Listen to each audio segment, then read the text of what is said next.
ಬರ್ಬೇಕು ಏನು ಶಿಪ್ ಬಂದ್ರೆ ಅದು ಓಪನ್ ಆಗುತ್ತೆ. ಅದೇ ಆಟೋಮೆಟಿಕ್. ಹಳೇದೇನಿತ್ತು ಸೆನ್ಸರ್ ಅದನ್ನೇ ಉಪಯೋಗಿಸಿರೋದು. ಅದರಲ್ಲಿ ಇಲ್ಲಿ ಒಂದು ದೊಡ್ಡ ಶಿಪ್ ಬರುತ್ತೆ, ಒಂದು ವರ್ಷಕ್ಕೆ ಒಂದ್ಸರಿ.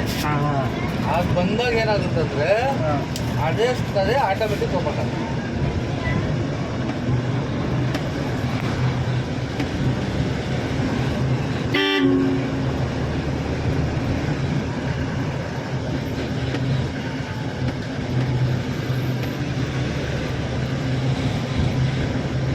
ಇಲ್ಲಿಂದ 2 ಕಿಲೋಮೀಟರ್ ಐತೆ ಬ್ರಿಡ್ಜು.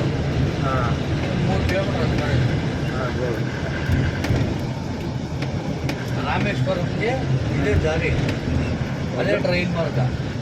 ಬ್ರಿಡ್ಜ್ ಬಿದ್ದೋದ್ರೆ ದಾರಿನೇ ಇಲ್ಲ, ಏನಿಲ್ಲ. ಆ ಕಡೆ ಅಲ್ಲಿಗೆ, ಈ ಕಡೆ ಅಲ್ಲಿಗೆ. ದೇವಸ್ಥಾನ ಅವಾಗ ಇದ್ದಿರಲ್ಲ, ಬ್ರಿಟಿಷ್ ಕಾಲದ ಎಲ್ಲಿರುತ್ತೆ ಬನ್ನಿ. ಅವಾಗ ರಾಮದೇವರೆಲ್ಲ ಇದು ದಾಟ್ಕೊಂಡ್ಬಂದು ಅಲ್ಲಿ ಶಿವಂದು ಲಿಂಗ ಮಾಡಿ ಅಲ್ಲಿ ಫೋಟೋ ಒಂದು ಹೋಯ್ತಾ ಇತ್ತು.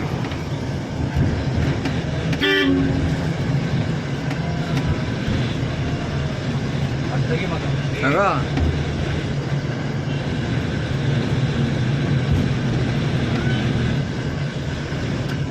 ಕ್ಲೋಸ್ ಮಾಡಿಬಿಟ್ಟಿದ್ದಾರೆ ಫುಲ್ ಪರ್ಮನೆಂಟ್ ಆಗಿ. ಈಗ ಹಳೆ ಬ್ರಿಡ್ಜ್ ಓಪನ್ ಆಗ್ತಾ ಇತ್ತು, ಅದು ಪರ್ಮನೆಂಟ್ ಆಗಿ ಡಿಸೈನ್ ಮಾಡಿದ್ರು.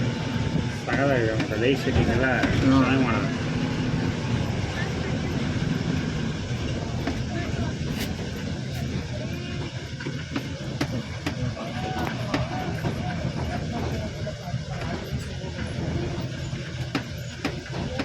ಹಳೆ ಬ್ರಿಡ್ಜ್